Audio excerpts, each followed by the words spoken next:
Welcome to Bear Archery's Hunting 101 podcast, where hunters new and old come to learn and find inspiration from stories of hunts gone by. Everyone is welcome to enjoy the outdoor way of life, and there is no better time to start than right now. So let's head into the great outdoors with your host, Dylan Ray.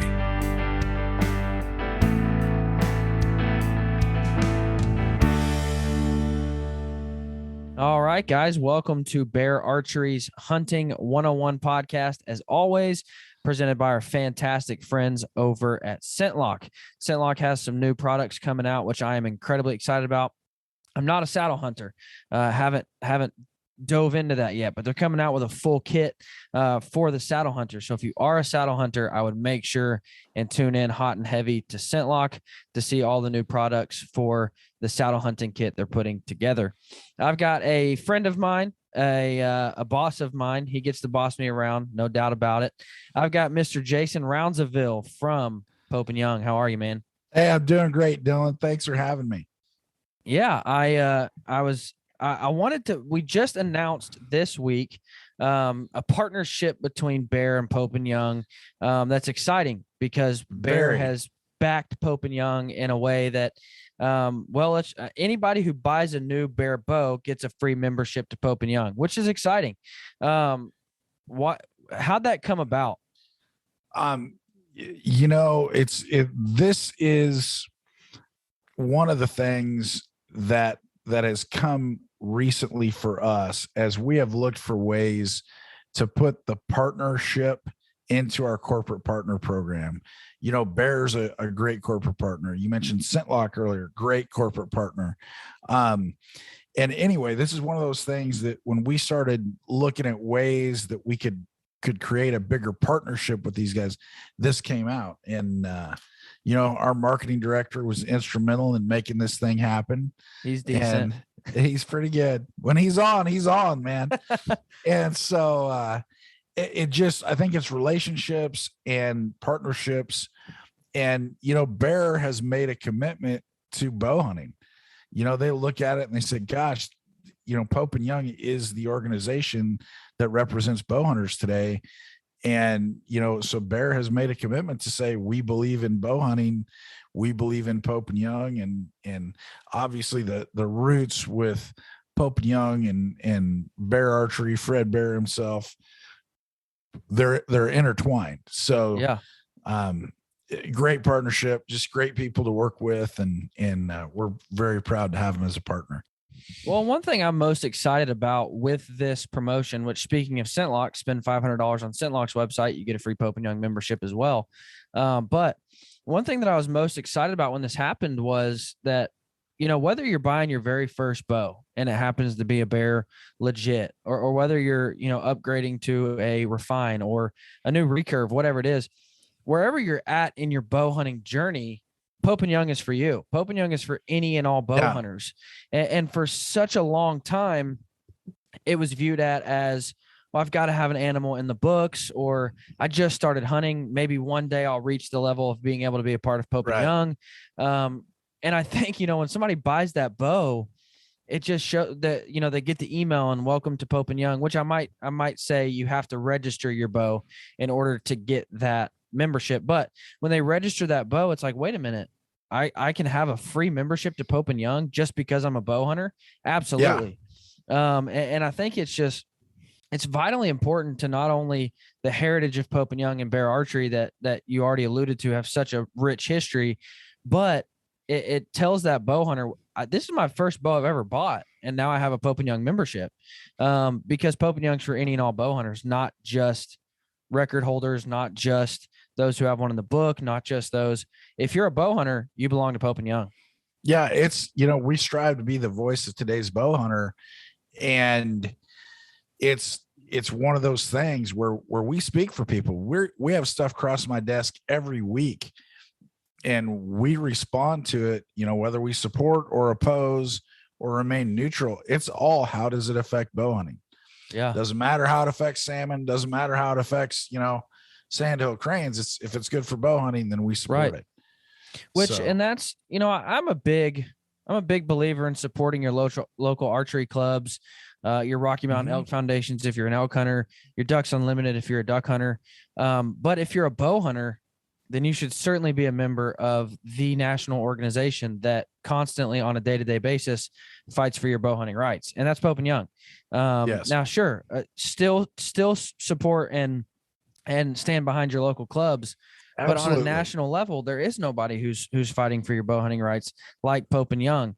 And it's encouraging to see companies like Bear Archery and ScentLock who say, you know what, we stand behind Pope and Young so much that if you're a customer of ours, we want you to be a member of Pope and Young. And it's encouraging not only for Pope and Young, it's encouraging for Bear Archery, and it's encouraging for the bow hunting community as a whole. It is. And when you see an organization that steps up in a way like Bear Archery has done for this promotion, it's there's always criticism for folks that maybe, people, individuals, personalities, companies that don't give back to the very, absolutely. You see that all the time in our industry. A lot of people give back. A lot of people, just haven't got to the point yet where they're ready to give back. And here Bear has said, hey, this is how we're going to, this is one of the ways we're giving back.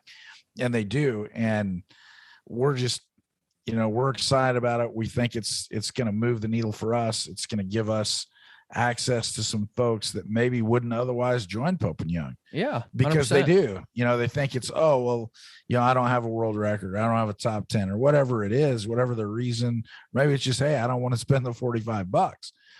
Whatever that reason is, now we've removed all those roadblocks and, you can jump in, find out if it's for you. I think, you mentioned earlier, it's for every bow hunter.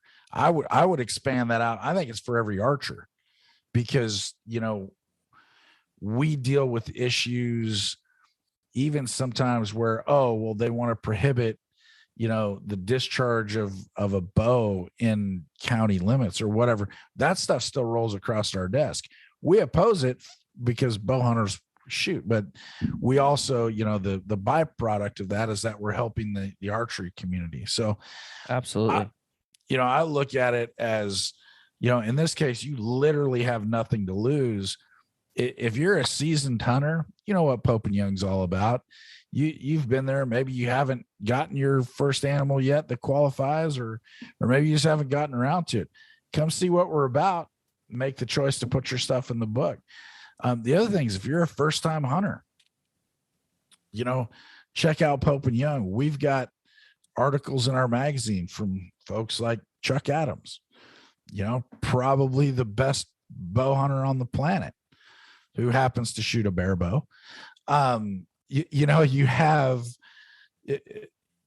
come to convention and you sit down at a table, and without even knowing it, because he's so unassuming, you're literally having a conversation with Jack Frost, who's a legendary bow hunter. I mean, imagine if you could be a new bow hunter, a new archer, and you just get to go hang out with the best in the world.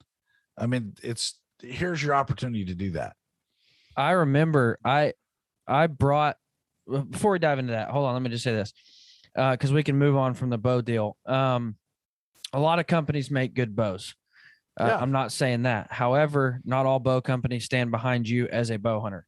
And Bear Archery has stepped up and said, we will support your rights as a bow hunter. As you're gearing up, it's July 5th. No, it's July 7th when this comes out. You're going to start looking for new bows soon for the upcoming fall. This is one reason to look at Bear Archery, because they're not only giving you a fantastic product, but they're standing behind you as a bow hunter.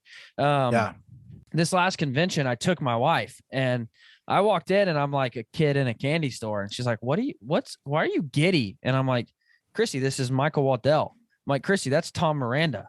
Chrissy, that's Jack Frost. That's Jim Willems. Yeah. Jim Willems. That's, I mean, I could go on. That's Remy Warren.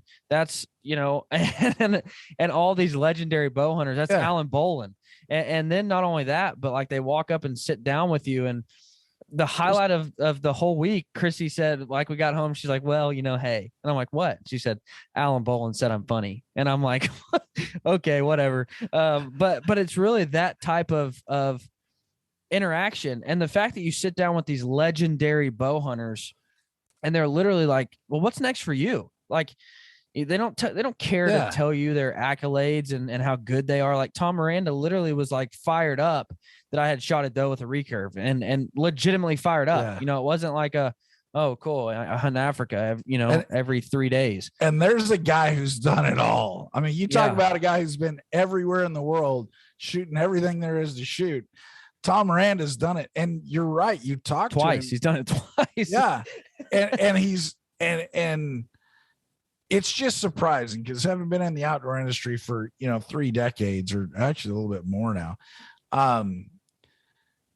I look at it and some people, that have had even a fraction of the success of someone like Tom, some of those guys, they can't wait to tell you all about it and all about it and all about it. And here, those guys and gals are just as interested, like you said, of hearing what you're up to and what's your next hunt.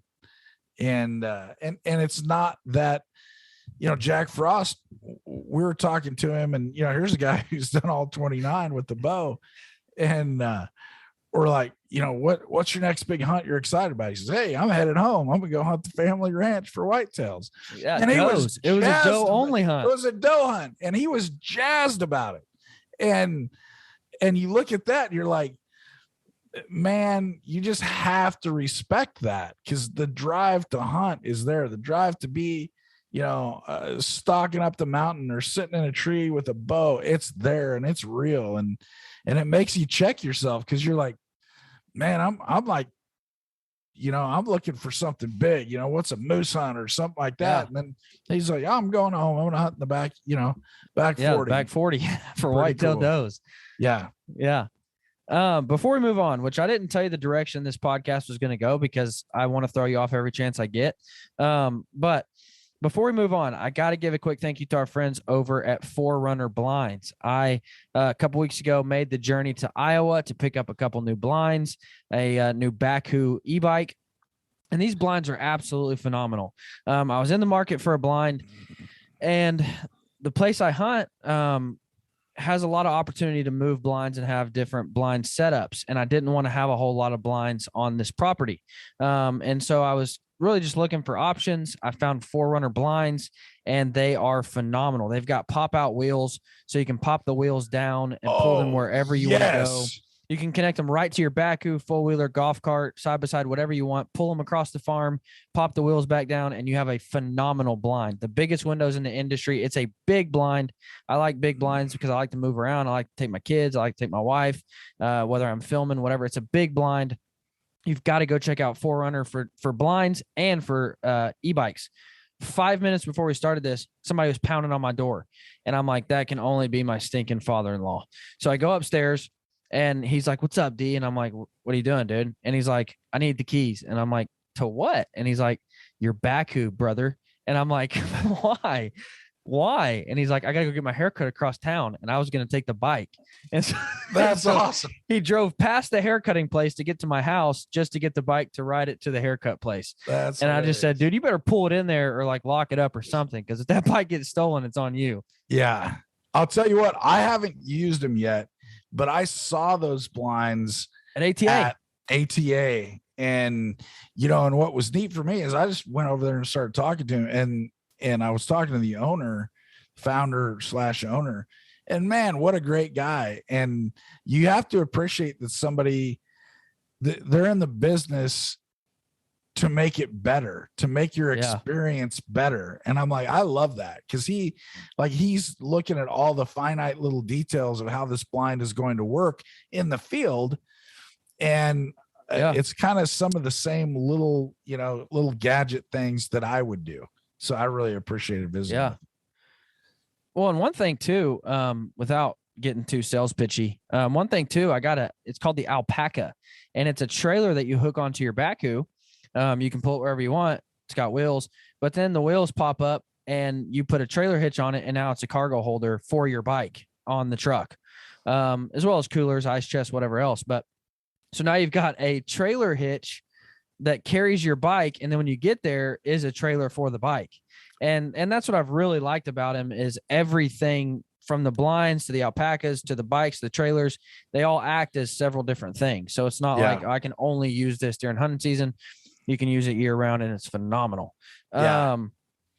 The reason I wanted to have you on, we recently have went through some stuff, and without getting into too much detail, we've had a lot of conversation about how bows today perform phenomenal. Whether you're buying a $299 legit or $1,000 refine, they're all going to perform great. They're all going to shoot great. And so I just want to encourage the listener, don't get sucked into that trap that you have to spend $1,800 on a bow in order to kill stuff. I'm a huge preacher of, I hear guys all the time say, well, how do you get to go on that hunt? How do you afford to go, just book an Idaho elk hunt? How do you afford to book that hunt? And I'm like, well, don't spend $2,000 on a new bow every year, and all of a sudden you can go on more hunts.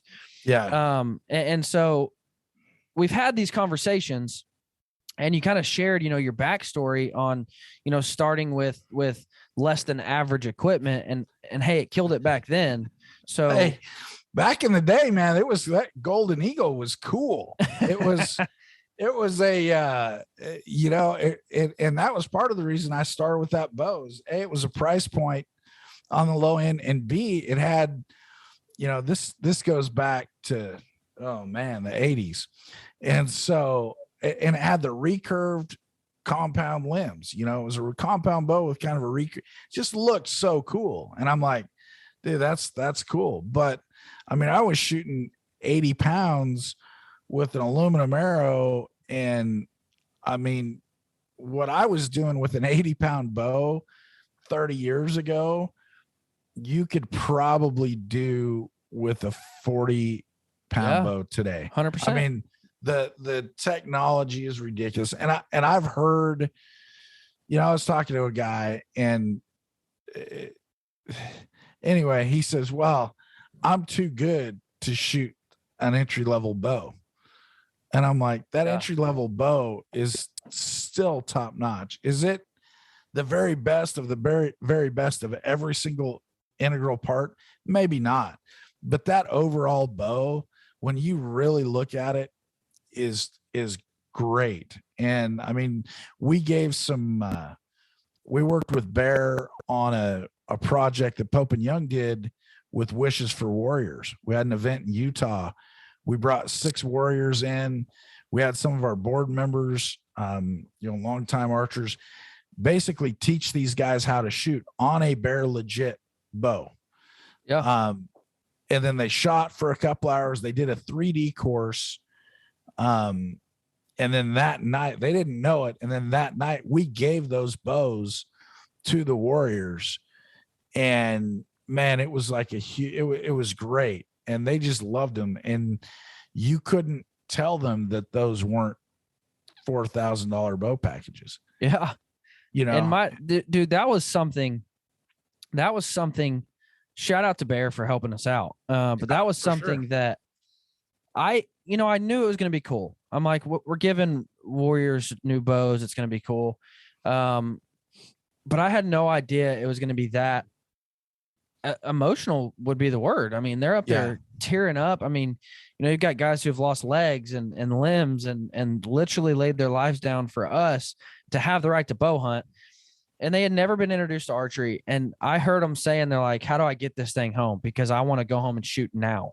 And like, it changed their lives. At least I hope it did, but it changed their lives. And man, I had no idea it was going to be that special of a thing. So it was incredible, man. And the most question I get asked is, I want to get into archery. What bow should I get?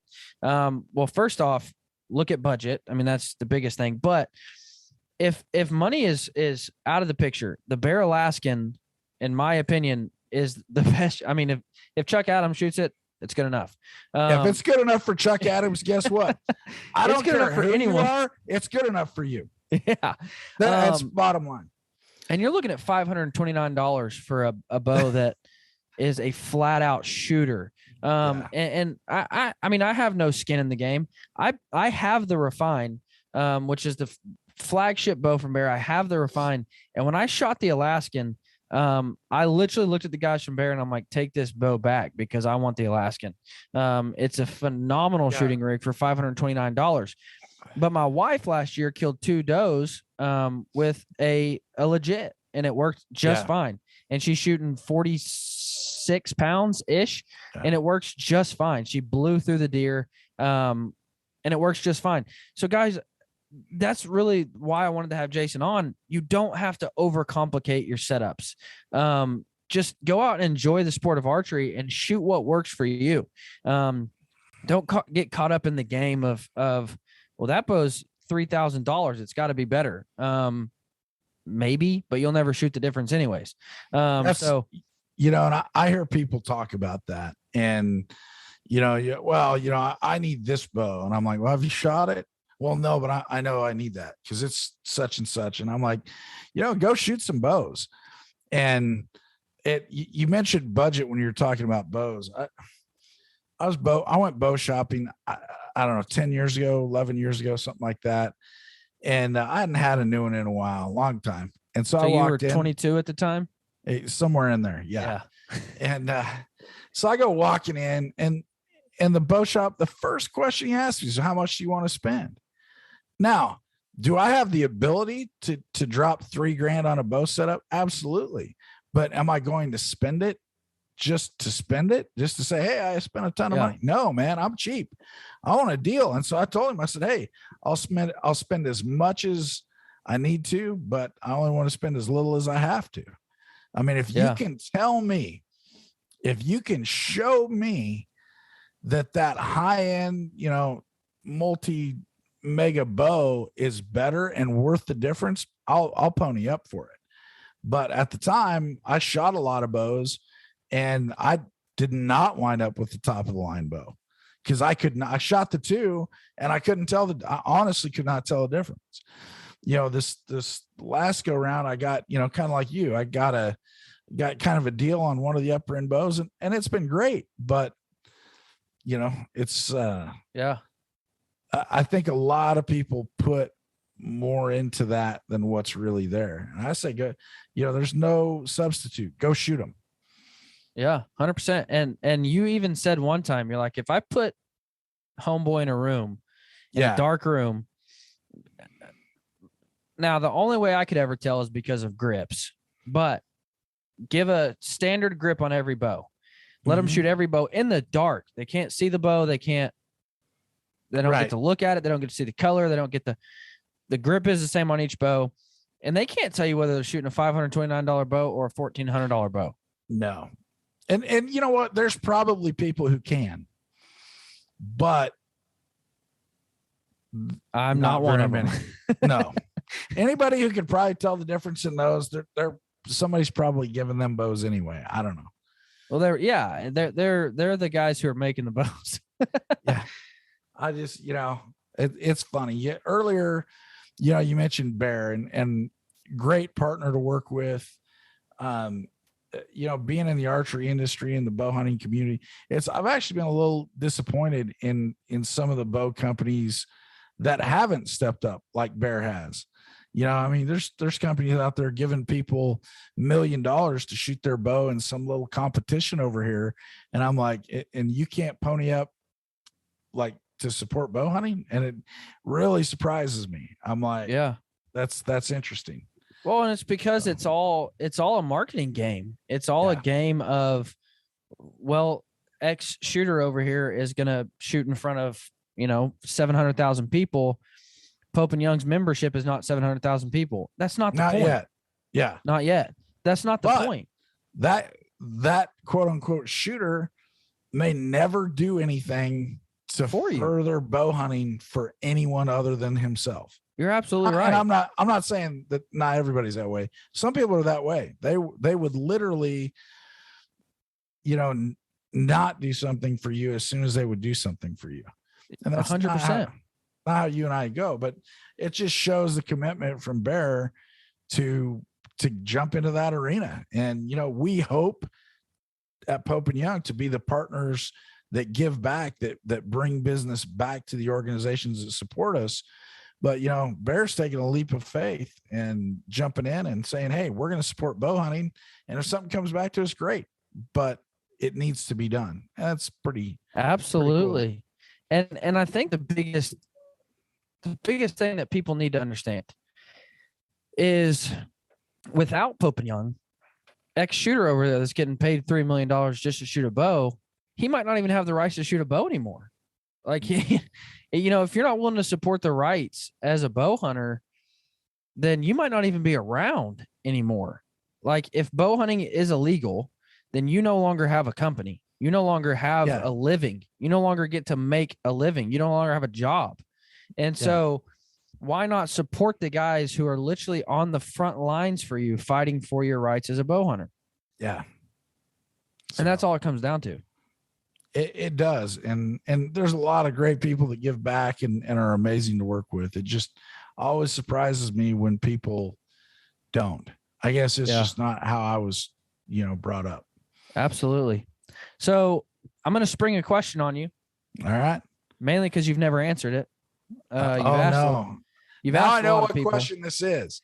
So, if you've ever listened to the Pope and Young podcast, which the two guys that host that are phenomenally handsome, very well spoken, really good dudes. So head over and listen to the Pope and Young podcast. Yeah, but Jason here, they do that one on a Zoom video, just because so you can look at them. Yeah, 100%. But Jason here has asked the question to 85 guests now, but I don't think he's ever actually answered it. So Jason, when you're out in the field, what's one non-traditional hunting item that you don't find yourself without? Whew. See, that's a hard one because we've asked, dozens and dozens of people that, and I've heard some great answers. Bacon, phenomenal answer.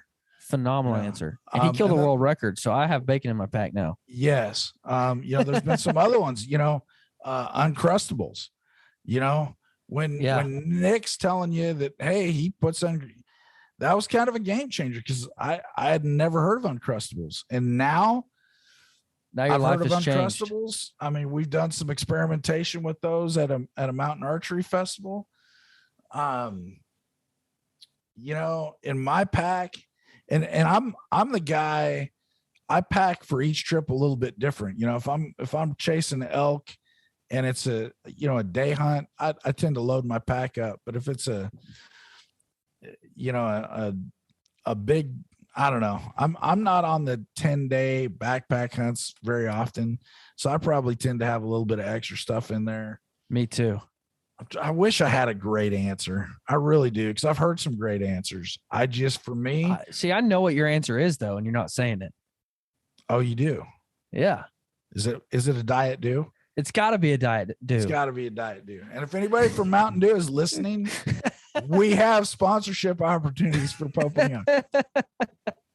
It's I forget who it was. I think it's Nick Hoffman. When we were talking to Nick about coming in for a convention, and then I just was flipping through channels in a hotel and I saw his show come on. And I think either Mountain Dew or Diet Mountain Dew sponsors his program. And I'm like, you know what? We need to make that connection. So no, that's not even fair, because I never go anywhere without Diet Dew. That just goes without saying. So but that's something definitely. I like to have snacks. I'm a big fan of the Outdoor Edge knives with the exchangeable blades. Yeah. So for me, I like to have, extra blade in there. I don't know why. I'm so cheap. I still try to sharpen the old ones, but I like to have an extra blade. They're like $7 a blade. I'm telling you, it's like, some things, there's a TV commercial where it's, try to keep from becoming your parents or something. I think it's an insurance deal. I'm not even sure what it's for, but I find myself doing that. I'm like, oh my gosh, I am resharpening. That's me. Throwaway knife blades. I am becoming my father. I can't tell you how many times though I've done something and Chrissy was like, I think it's is it Allstate? No. It's Progress. I don't know. Either way, she's like, you would make their commercials with that. Yes, and I'm like, what do you mean? And Yeah. she's like, you're acting like your dad. You're acting like a 90-year-old man. And I'm like, okay. So yeah, I like to have extra blades, even if I'm too cheap to use them.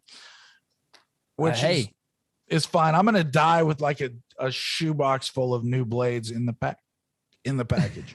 And then they're gonna pull out your hunting pack, and there's gonna be a banged up, bruised up blade that you've sharpened 40 times. Yeah. Well, I mean, hey, that's kind of a testament to those guys. It's like they're making a knife blade designed to throw away that's good enough that you can put a blade or put an edge back on it. That's pretty crazy. My one of my really good friends, his name's Nick Deeker. He owns and operates Nick's Knife Works, and he makes some phenomenal hand forged knives. I've seen some pictures. You sent me a picture. Oh, yeah, I did. Oh, yeah, that's legit.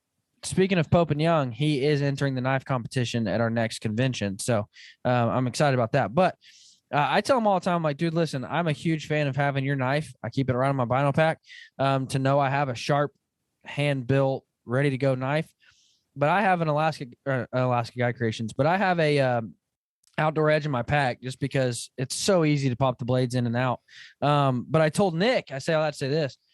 In one of the Spider-Man movies, he's like fighting this bad guy, and the criminal pulls out a knife, and Spider-Man says, "Oh no, is that a knife?" And he's like, "Yeah, it's a knife." He said, "Oh, my weaknesses are small knives," and he's like, "I don't know what to do now." And I said, "Dude, you need to spoof that part of the movie and make a commercial for Nick's Knife Works on taking down Spider-Man or something." Yeah. No, you know what was cool is I actually bought some outdoor edge knives. They came out with the folder with the longer blade. It's like a boning blade. Yeah. And anyway, the funny thing is they kind of changed the way I do things. Cause I'd always just had a knife, and then I got one of their, I think I renewed my Pope and Young thing. And at the time we had a deal where you got a little 3-knife set from them. Yeah. And man, when you have all 3 knives at your fingertips, you use a different knife than what you normally would have. You use a boning knife to bone stuff out. Yeah. And so after I kind of realized that in my 40s, it was one of those things where they came out with that same knife or a very similar one with the exchanger blade, the throwaway blade. And I'll tell you what, I thought it was so great. I bought them for my dad and brother, and this was last December, and I was at the river, and I saw my brother, and in the back of his boat, he's got that knife, and the thing looks like he's had it for 10 years. I mean, he is using it. And I'll tell you, it makes you feel good when you buy something for somebody and then they use the heck out of it. So dude, speaking of gifts for family members, I got my dad a Pope and Young measuring tape. They're like $5, I think. Yeah. But they're gold, and they're nice, and they're heavy. And, I gave it to him for Christmas, and it was part of a large package. I got him, a couple of the traditional only books, and, but he was fired up about that tape measure, dude. And he's like, everyone at deer camp's going to think I'm an official measurer. And I'm like, well, there you go, Dad. Like, I didn't know I could change your life with $5, but I did. Yeah. So. Well, I think, I looked on Facebook. I was kind of going through last season through Facebook, and I think there's a lot of people out there who probably need to purchase a tape measure instead of just flat out making up a number. Yeah. Instead of using their fingers, and it's about 180. No, some of these guys are, I talked to a guy the other day, and he's like, yeah, I got this elk, it was, 406. And I'm like, that's a big elk. Was it? Like, yeah. And then I got another one, 387. And he says, then I shot a couple of raghorns, 330, 340. And I'm like, you know what? This guy shot a 312, a 308, and a couple of, 240 bulls. That's where he's realistically at. Then I asked him, I said, well, did you enter him? No, I don't need that. And it's like, yeah, you don't want the truth. It's like, there's no reason not to. You're shooting supposedly a 400-inch bull elk. Yeah. There's no reason not to put that in there other than you just don't want somebody to fact check that. Speaking of record books, we, Pope and Young, let me just pull it up. I just submitted the press release just so I make sure and get all the information correct. We're coming out with the 9th edition record book. And the reason I got to pull it up is because there's some facts in here that even myself didn't believe. Like when they told me what was happening, I was like, I don't believe that. But it's true. There were, in this next record book, it's 2-book edition. Yes.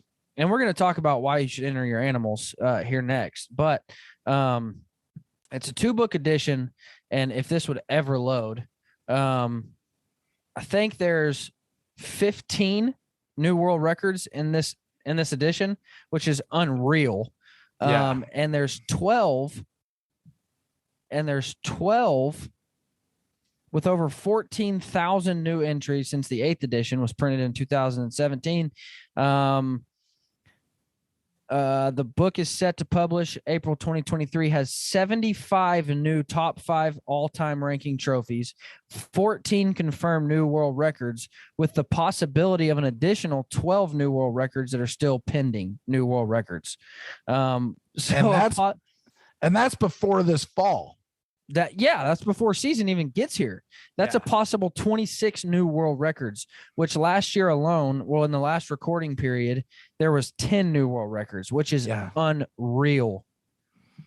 It is. It's an exciting time to be a bow hunter. And now that we're recognizing, velvet entries, there's a lot of potential there. We're going to see some world records broken. Yeah. And I mean, it's just exciting. Like, I know you and I had a conversation not too long ago about it, where it's like, hey, man, it just kind of hit me as I was putting in for tags this year. I'm like, man, I better get up and get some stuff going, get some hunts moving forward, because I literally have to have my stuff in Chatfield in the office by December 31st, or you're not going to make this record book. You're going to be waiting 8 years to make the next book.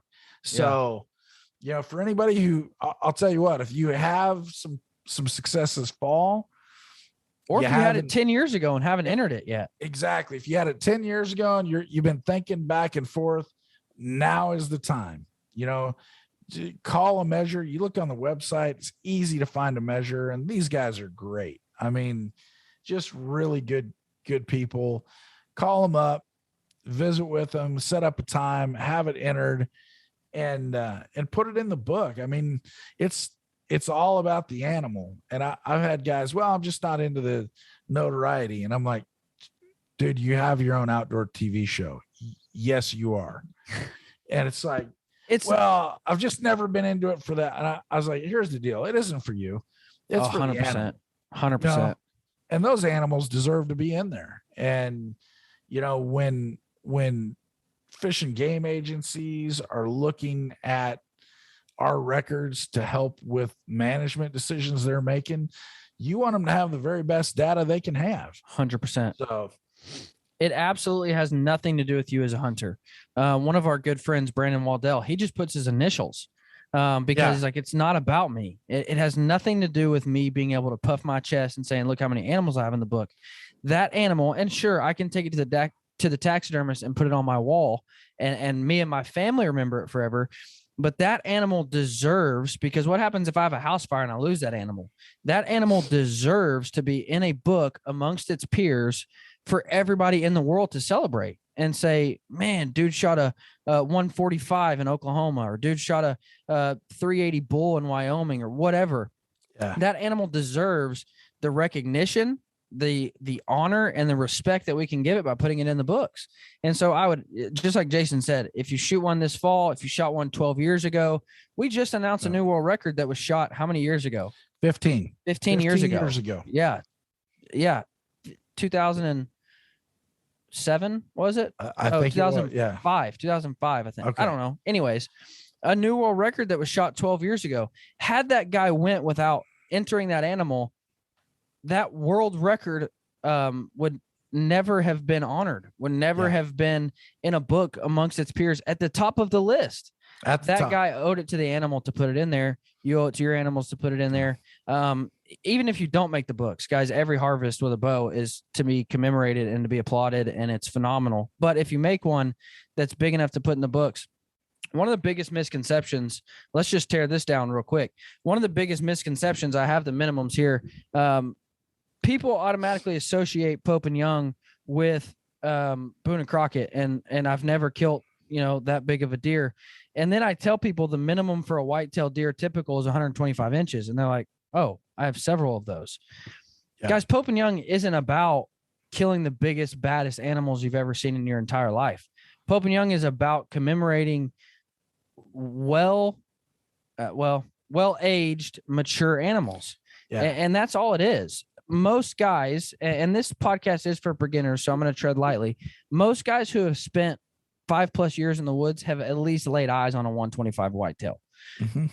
They have. Minimum mule deer, 145, typical 145. I'm not a mule deer hunter, but most guys who have spent 5+ years hunting mule deer have at least seen a 145. And they're like, wait a minute, these numbers are a lot more obtainable than I thought. I have a few of those on the wall. Guys, we're not about, Boone and Crockett, which they serve their purpose. I'm not saying anything negative against Boone and Crockett. They serve their purpose of where are the biggest and baddest animals coming from. They serve their purpose. Pope and Young's purpose is completely different. We want to take this to state legislation and show how many mature whitetails were killed in 2022 with a bow. We want to take it to state legislation and show how many mature mule deer were killed in 2022 with a bow. And we need the hunter to do that. We need you to submit your animals. Otherwise, we don't have the data. But with 14,000 new entries since the last book, there's something to be said. And Jason, I want to ask you, people say, oh, back in the good old days of hunting, this is the good old days of hunting. There were 10 new world records killed in the last recording period. In 2 years, 10 new world records. What do you equate that to? It's, the North American model of wildlife management. It's working. I'm not saying that every herd in the country is better than it ever has been, because I'm sure there's places where, the 1940s were the greatest. Obviously, if your favorite tree stand location is now where there's a Walmart parking lot, it's probably not the best day for you. But what I can tell you is across the board, our wildlife populations are very healthy. It is leading to, the management, especially for these whitetails. These whitetail guys do have management practices that are generational now. And the quality of deer that they are harvesting, as evidenced by what we're getting in the records, is a better class of deer. We're getting, world records. We had, 2 320-inch whitetails. Yeah. What? 320 is an elk. That's not a whitetail. Yeah. But, Luke Brewster, Brian Butcher, both great guys. It's just, you see stuff like that, and there's success stories all over North America right now with that. They called a special panel 5 times for a mountain goat being broken. 5 times in a year for a new world record mountain goat.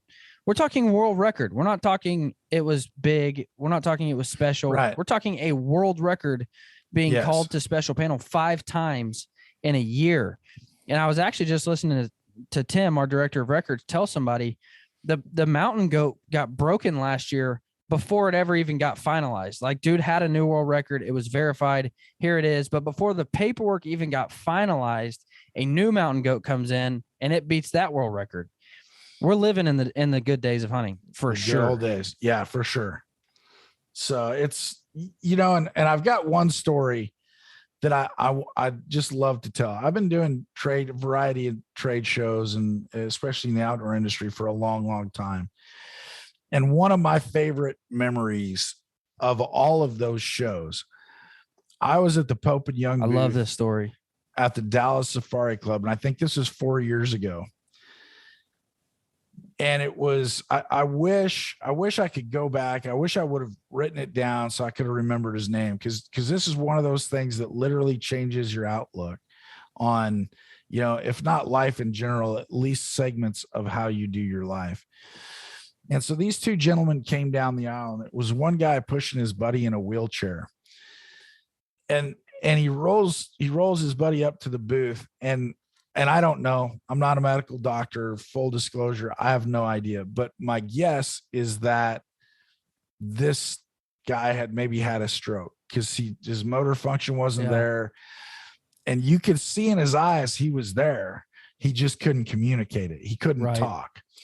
And so anyway, these guys roll up and, you're like, hey guys, how's it going? Good. And, usually you have a spiel. You're like, hey, are you bow hunters? And in this particular case, you can't really say that because this guy's not exactly drawing a bow. Yeah. And so anyway, they come up, they started talking, and the guy behind him leans over and he says, hey, don't you have a couple bucks in there? And the guy, you see the gleam in his eye. Yeah. All of a sudden the guy's like, he says, you remember what those things scored? And he just nods his head, and he had a little iPad that he wrote stuff down on. And so his buddy's like, what were those scores? The guy gets his iPad out, he's shaking. He writes some really rough numbers. I mean, legible barely. And his buddies, well, let's just find him. We had a record book laying out open on the table. So we flipped to the whitetail page. Sure enough, this guy goes right to the first score, and he says, right there. And he points it out to his buddy in the chair, and he's like, you can just see the gleam in his eye. Yeah. Because all of a sudden, that guy's 21 years old, sitting in a tree somewhere he's unfortunately never going to be again. Yeah. Then they looked up his second one. And sure enough, there it was. And he knew right there to the 1/8 of an inch what those 2 bucks scored. Yeah. Looked him up, and you could just see, I don't know if it was 5 minutes. I hope it was all day. I hope it was for a month, because you could see it in his eyes. Whatever it was, he was transformed back. And right then, the guy signed up for a 4-year membership, just like that.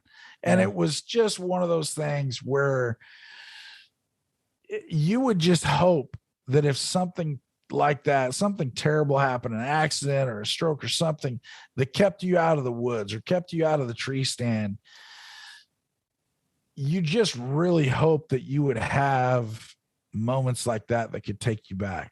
Yeah. 100%. So for me, that right there was enough. I'm like, that guy, for however long it was, he was transformed back. And I guarantee you, for however long that lasted that day, that was worth every single penny it cost him to get him in the book. I guarantee you. There's no question. Well, and going back to that kind of sentiment, and we've already said it's not about the hunter. It's not. But in that instance, it was all about the hunter. And sure, the animals that he harvested will always be commemorated. But what about, I've thought about this. I'm like, man, I give up a lot of family time to go hunt. Mm-hmm. I give up a lot of time with my kids to go hunt. And what if one day when I'm dead and gone, and my kids are trying to teach my grandkids or my great grandkids like what I accomplished in hunting? It's one thing to say, well, we still have a rusty old trophy back here that he got halfway done at a taxidermist, but look here, like there's proof that he harvested them. There's proof that your granddad, your great granddad not only cared about the killing of animals, but the conservation side of hunting. And it's special, man. And it's something that can never be taken away. Once they're in that book, they can never be taken away. Yeah, ever. That's why our next book has to be a 2-volume set. Yeah. Because we now have too many entries for one book. So it's literally, we're going to have 1 volume that has most big game species.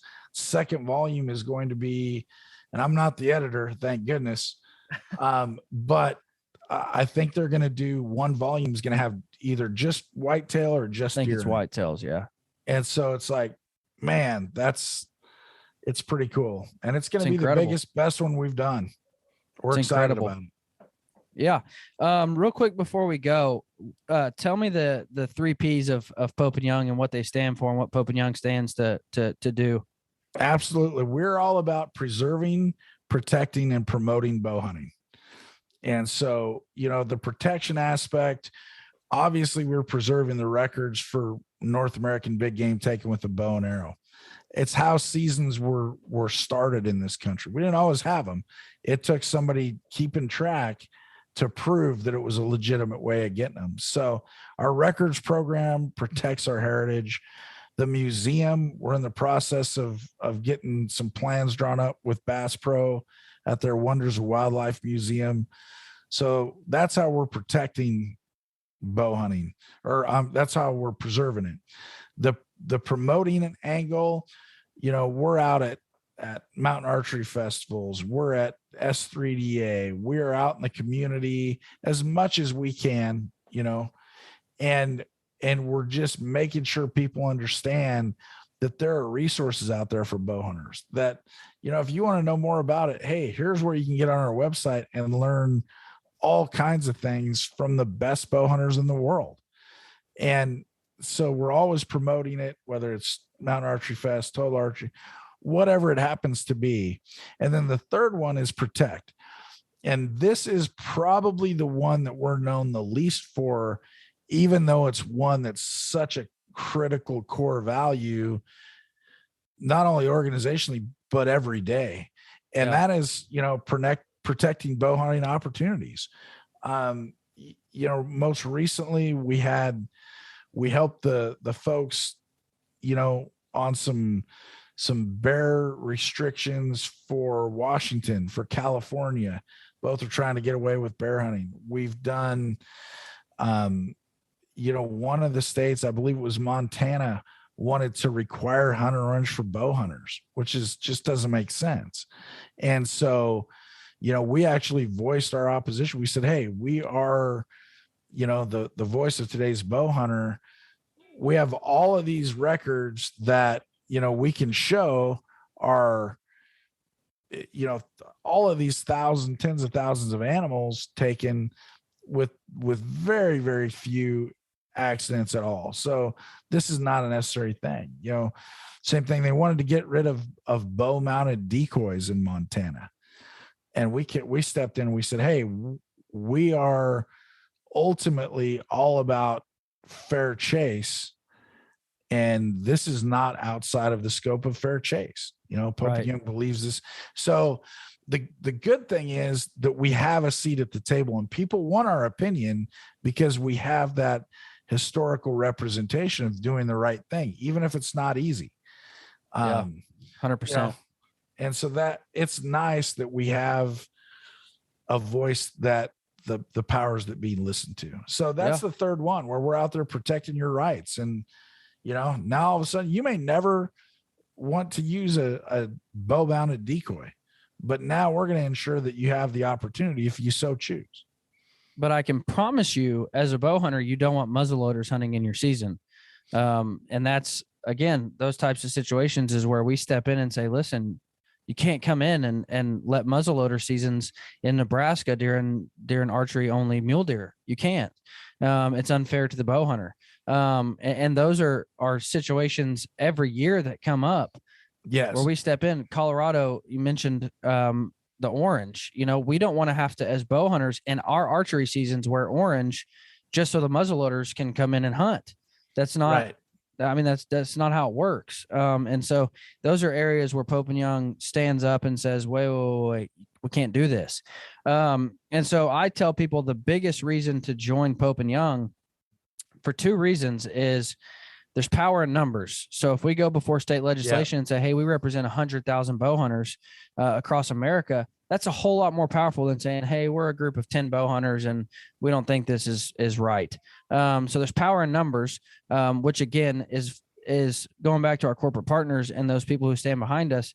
Now we get to go and say, hey, we're representing Bear Archery, we're representing ScentLock, we're representing Garmin and Koa Optics, we're representing all these people, and this isn't fair to the bow hunter.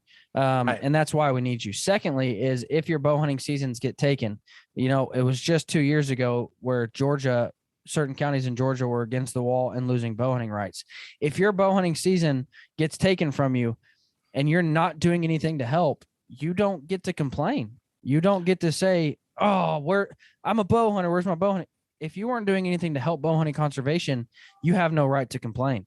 And so for the sole reason of that, My kid's 3 years old. He's already a lifetime member of Pope and Young, because I want my son to understand, if you want to bow hunt, you have to do something to protect that right. Otherwise, it's going to get taken, and you have no way to say anything about it because you didn't do anything to protect it.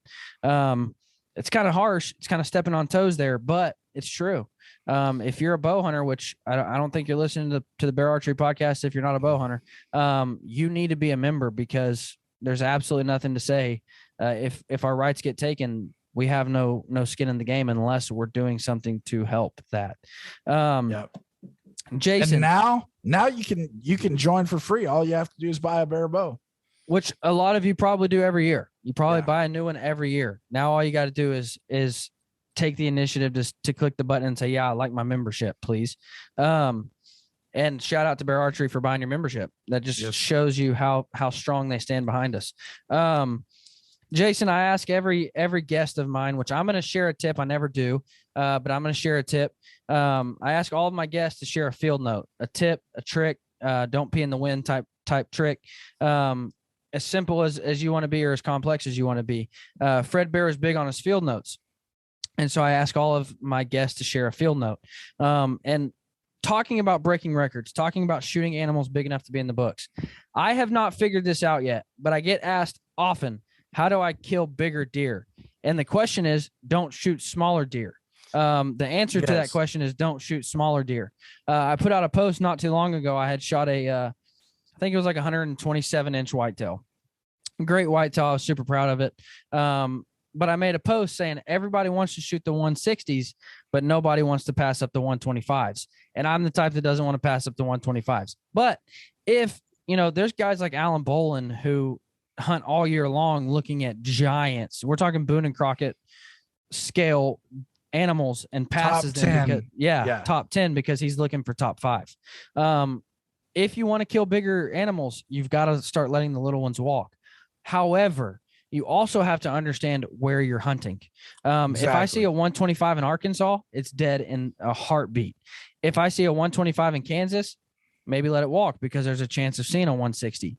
But you have to know what's on your property. You can't just go out and expect to shoot a 160 when there's only 130s out there. That's just the name of the game. Now, if you want to shoot 160s, you got to let the 130s grow up. You got to let them get older. You got to let them get bigger, stronger, faster. You've got to let them mature. So my biggest tip, if you want to shoot bigger animals, let the little ones walk. And also, if you want to shoot bigger bucks, quit shooting every doe that comes out. I've got friends that shoot, 5 does in a year. And then they're like, man, I just want to kill a big buck. And I'm like, well, you're shooting does November 8th. Like the does are what's going to bring your bucks in. So don't shoot every doe that walks out in front of you. So 2-part piece. If you want to shoot a bigger animal, quit shooting the smaller animals, and then let your does hang out and stay around. Now I'm going to ramble and go down a rabbit hole, because you do have to manage your property for does versus buck ratio if you want to have a healthy herd. I'm not saying that. But again, your early season, your late season doe hunts, those are your opportunities to kill your does. Let your does hang out in front of your tree stand during the rut, because they're going to bring in the big boys. Jason, what's your tip for us? I would say for me, it's practice. You just cannot have too much muscle memory. You cannot have too good of habits. And there are some people who can go out and not shoot for a year, pick up a compound bow or a traditional bow, and they can just hammer, they're playing cards at 60 yards. There are people like that. Right. Most of us are not one of them. And I'll tell you what, you owe it to yourself, because one thing's, hunting is not cheap. You're talking bows, arrows, tags, licenses, airfare, truck gas, whatever it takes to get there, to get it done. Hunting is not cheap. So you owe it to yourself to give the very best effort you can when you're out there. And then the other part of that equation is you owe it to that animal. You're taking their life, or attempting to. You owe it to that animal to make a good shot and make a clean, ethical kill on that thing. So I have never talked to somebody who's been successful. And like you said, we get to talk to the tip of the spear guys. I mean, Chuck Adams, Jack Frost, the guys who are shooting world records, Alan Bollins. Not one of those guys have I ever heard, yeah, I practiced too much this year. Not one. Those guys, they understand their equipment. They have their stuff dialed in. They know where they're going to hit, and they still every day get that muscle memory, because when things happen in the woods, it's amazing how fast things can happen. You know, you have an elk at 60 yards and you're like, okay, that's probably all I'm going to get. When he goes behind this tree, you're going to draw. Well, all of a sudden he takes a step back and now he walks straight at you. And now he's coming out at, 12 yards, and there's no shot between 60 and 12, and it can happen pretty quick. You need to have the strength to hold that shot. You need to have the confidence in knowing that basically I'm going to get close enough on my judgment of that distance to make a quality shot. And you have to have the confidence to pull it off. Yeah. You're only going to get that from practice. So I would say get out, practice more. Plus it's fun. I put out a tip not too long ago, and it was about muscle memory. Mm-hmm. And there was like 20 people pipe up and says muscles don't have memory. Let me tear down that theory real quick. And again, I don't mean to go on a tangent here, but we are not like octopuses. Octopuses, have brains in each limb, and they can remember things in their arms and legs. Are you talking about octopi? Octopi. That's not us. I'm not saying that our muscles have memories, but muscle fibers do have memory. They retain movement. They retain, there's a reason that if somebody, even if they haven't lifted in 20 years, but they used to be a world champion power lifter, they haven't lifted in 20 years. There's a reason that they can work back up quicker than somebody who's never worked out before, because the muscles may have shrunk and deteriorated, but the fibers that are there still hold. And so they can build off those fibers now.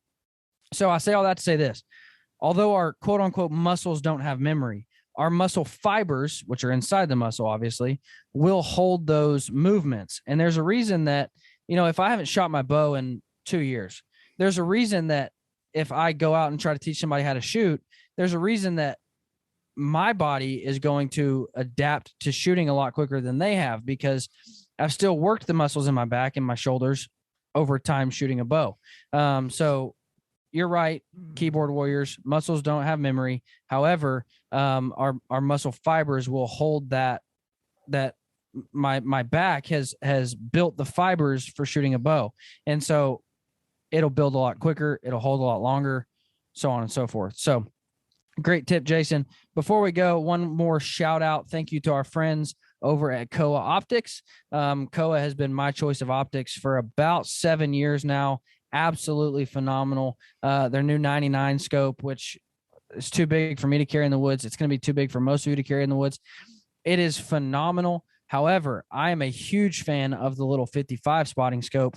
I keep it in my golf cart. I keep it in my truck whenever I'm out in the woods, because it's so quick and easy to grab and look at stuff. But guys, if you're in the market for new optics coming up this fall, I would highly recommend you to check out Koa Optics, because they are, in my opinion, some of the finest Japanese glass that you could ever buy. So go check out Koa Optics. Jason, thank you so much for coming on. Seeing how I am the marketing director, I'll go ahead and give the plug for you. Pope-young.org for all your memberships, for all your shopping. We've got some phenomenal traditional archery stuff that's branded for Pope and Young, some jackets, vests, all the fun stuff, hats, shirts. Pope-young.org. Check us out on Instagram, on Facebook at Pope and Young Club. All one word, no underscores, no dashes, at Pope and Young Club. That's Facebook and Instagram. But guys, I would highly recommend you, if you're not a member of Pope and Young, to strongly consider it. And like we talked about earlier, that record book is coming up quick. So you've got until the end of the year to get those entries submitted. Again, you go to pope-young.org, find a measurer near you, and get that animal measured and entered for the next book. Jason, thank you so much for coming on. Guys, thank you so much for listening. I appreciate it. You guys have a good week, and I hope you had a fun and safe 4th of July.